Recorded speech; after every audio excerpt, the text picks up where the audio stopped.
December 8 నుంచి విశాఖ కేంద్రంగా పాలన సాధ్యమేనా? శాఖలన్నీ తరలిపోవడం ఖాయమేనా? అమరావతి నుంచి విశాఖకు మఖా మార్చేందుకు శాఖాధిపతులు సిద్ధమేనా? ప్రభుత్వం ప్లేస్ ఆఫ్ వర్క్ నోటిఫై చేయకుండా శాఖల్ని తరలించడం సాధ్యమేనా? కొందరు ఐఏఎస్లు ఇప్పుడు ఈ సందేహాలు తొలగిస్తున్నాయి. అటు ప్రభుత్వ శాఖల కార్యాలయాలను విశాఖకు తరలించేందుకు వైసీపీ సర్కార్ హడావిడి చేస్తుంటే అధికారులు మాత్రం అందుకు సుముఖంగా లేనట్లు తెలుస్తోంది. దీంతో విశాఖ కేంద్రంగా పాలన సాధ్యమేనా అనే సందేహాలు తొలుస్తున్నాయి. ఇక విశాఖకు రాలేమని సీనియర్ ఐఏఎస్లు సీఎస్తో తేల్చేసి చెప్పేసినట్లు తెలుస్తోంది. మరి దీనికి సీఎం జగన్ ఏం సమాధానం చెబుతారో చూడాలి.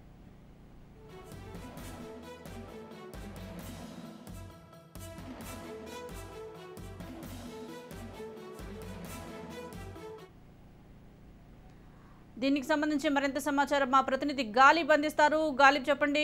విశాఖ నుంచి పాలన చేస్తామంటున్నారు. ఒకవైపు సిఎస్ దీనికి ఐఏఎస్లు సీనియర్ ఐఏఎస్లు దీనికి వ్యతిరేకంగా ఉన్నట్లుగా తెలుస్తోంది. దీనికి సంబంధించి అప్డేట్స్ ఏంటి?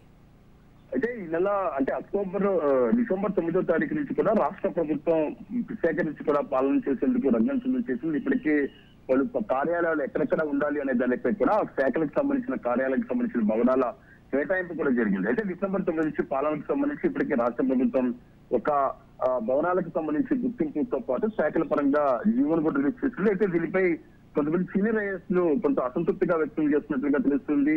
ఎందుకంటే ఇప్పటికే సిబ్బంది ప్లేస్మెంట్ ఆఫ్ వర్క్ అనేది కీలకమైన నేపథ్యంలోని ఇప్పటికే అంటే ఏదైతే ఉందో గత టీడీపీ ప్రభుత్వంలోనే హైదరాబాద్ నుంచి అర్ధరంతరంగా వాళ్ళు అమరావతి వచ్చారు. ఇప్పటికే చాలా మంది కుటుంబాలు కూడా ఇంకా హైదరాబాద్ లో ఉన్నా సరే మొత్తం వారాంతంలోనే అంటే మొత్తం 5 రోజుల పాటు 10 దినాల్లోనే మిగతా 2 రోజులు శని ఆదివారాలు ఇంటికి వెళ్లి హైదరాబాద్ వెళ్లి అపాయింట్మెంట్ చేసిన పరిస్థితి ఉంది. ఈ నేపథ్యంలో ప్రస్తుతం ఈ శాఖలకు సంబంధించి ప్రస్తుతం ప్రధానంగా విశాఖ నుంచి పరిపాలన సాగించేందుకు కొంతమంది సీనియర్ అధికారులు కొంత అసహనంగా ఉన్నట్లుగా తెలుస్తుంది. ఇప్పటికే మనకు అందిన విశ్వసనీయ సమాచారం ప్రకారం ప్రభుత్వం ఇప్పటికే ప్రభుత్వానికి ప్రభుత్వ శాఖలకు సంబంధించిన ఉద్యోగులు సిబ్బందిని ప్లేస్ ఆఫ్ వర్క్ అనేది కీలకమైన కావడంతో వినియోగించుకునేందుకు అంగీకరించవచ్చని కూడా అధికారులు స్పష్టం చేశారు. అయితే ఇందుకు సంబంధించి సిఎస్ ఆధ్వర్యంలోని కొంతమంది సీనియర్ ఐఏఎస్ అధికారులకు సంబంధించిన సమావేశంలోని కొంతమంది అధికారులు ఇది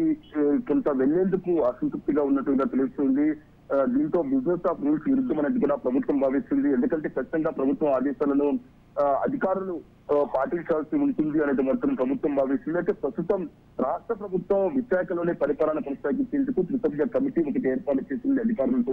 ఈ త్రిసభ్య కమిటీ ఇప్పటికే అక్కడ భవనాలకు సంబంధించి గుర్తింపుతో పాటు ఏ శాఖలు ఎక్కడ పనిచేయాలనే దానిపై కూడా ఇప్పటికే పూర్తి స్థాయి నివేదిక ప్రభుత్వానికి ఇచ్చింది. ప్రభుత్వం ఈ నివేదిక ఆధారంగా ఇటీవలే శాఖల కేటాయింపు విశాఖలు ఎక్కడెక్కడ ఉండాలనే దానిపై కూడా ఈ నెల డిసెంబర్ 9వ తారీఖు నుంచి పరిపాలన కొనసాగించేందుకు జీవో రిలీజ్ చేసింది. అయితే కొంతమంది సీనియర్ అధికారులు కొంత అసంతృప్తి వ్యక్తం చేసడంతో పాటు అధికారులకు పనులకు నిమిత్తం ఢిల్లీకో పొరుగు రాష్ట్రాలకు విదేశాలకు వెళ్లాలన్నా తదు అధికారుల పర్యటనకు సంబంధించి కూడా ఉత్తర్వులు ప్రత్యేకంగా జారీ చేయాల్సింది. అయితే ప్రస్తుతం ఈ శాఖలకు సంబంధించి ఉత్తర్వులు జారీ చేసిన నేపథ్యంలో కొంతమంది అక్కడికి వెళ్లేందుకు కొంత అసంతృప్తి వ్యక్తం చేసినట్లుగా మనకి అధికార వర్గాల నుంచి కూడా సమాచారం ఉంటుంది. అయితే ప్రభుత్వ వర్గాలు మాత్రం బిజినెస్ ఆఫ్ రూల్స్ ప్రకారం ఖచ్చితంగా ప్రభుత్వ ఆదేశాలు పాటించాలి అనేది మాత్రం ప్రభుత్వ వర్గాలు చెప్తున్న నేపథ్యంలో ప్రస్తుతం ఎవరైతే సీనియర్ ఐఏఎస్లు వెళ్లేందుకు వ్యక్తం చేస్తున్న తరుణంలోనే ప్రభుత్వం వాళ్ళతో ఏ విధంగా చర్చలు జరుపుకోవాల్సింది. అయితే గతంలో కూడా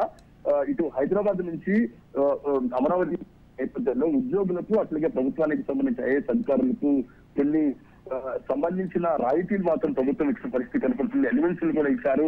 ప్రధానంగా వాళ్ళు ఉండే భవనాలు ఏదైతే ఉందో విశాఖ నాగార్జున యూనివర్సిటీ ఎదురుగా ఉన్న ఐజిఎం లోని అద్దెకు సంబంధించి భవనాలకు సంబంధించి మాత్రం ప్రభుత్వమే నేరుగా భరించిన పరిస్థితి కనపడుతుంది.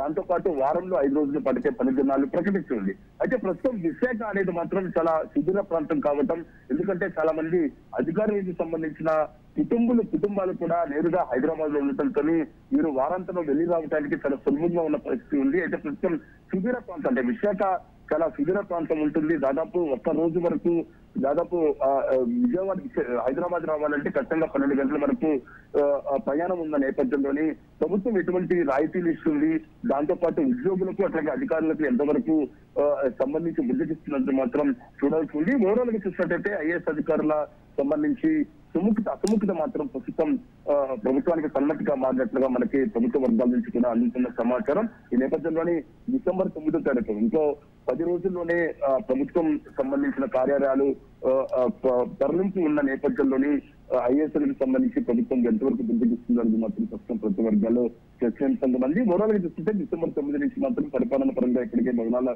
డేటాకి జరిపిన రాష్ట్ర ప్రభుత్వం విశాఖ నుంచి కూడా పరిపాలన కొనసాగించేందుకు పూర్తిగా అన్ని సిద్ధం చేసిన తరంలోనే సీనియర్ ఐఏఎస్ అధికారులకు సంబంధించిన అసంతృప్తి జ్వాలలు మాత్రం పూర్తిగా రాష్ట్ర ప్రభుత్వ వర్గాల్లో ప్రస్తుతం చర్చనీయాంశంగా మారాయి. Right, thank you Ghalib.